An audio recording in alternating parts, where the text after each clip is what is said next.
I'm here again with local mystery writer Diane Pirrone Gelman, author of For You Were Strangers, in addition to a couple of other books.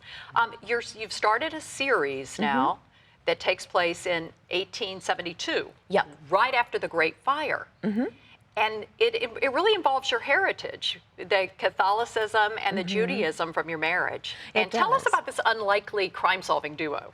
Okay. I got the idea for, I wanted to do a mystery set right after the Great Chicago Fire when I was doing my research for my first book, and I read City of the Century by Donald L. Miller, and he has a whole chapter on how Chicago rebuilds after the fire.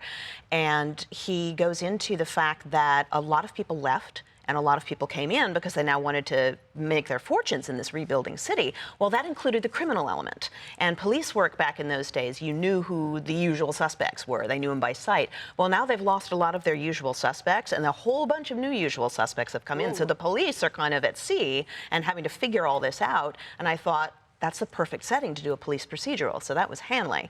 And I made him Irish Catholic, gave him Hanley as my grandmother's maiden name, so I gave him a family name. And he's kind of a crusader for justice.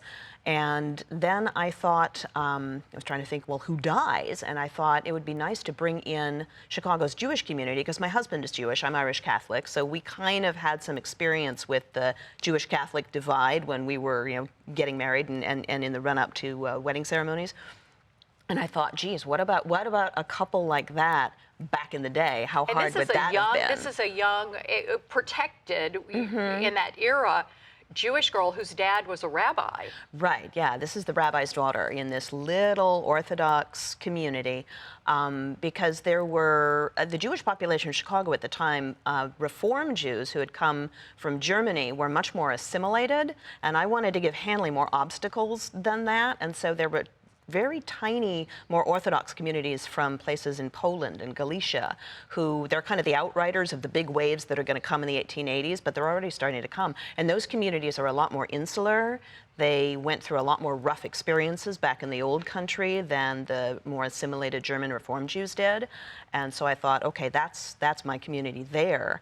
And one of the guys in my writers group said that Rivka kind of reminded him of Yentl the yeshiva boy. And I said, yeah, well, that's kind of right. She's a misfit.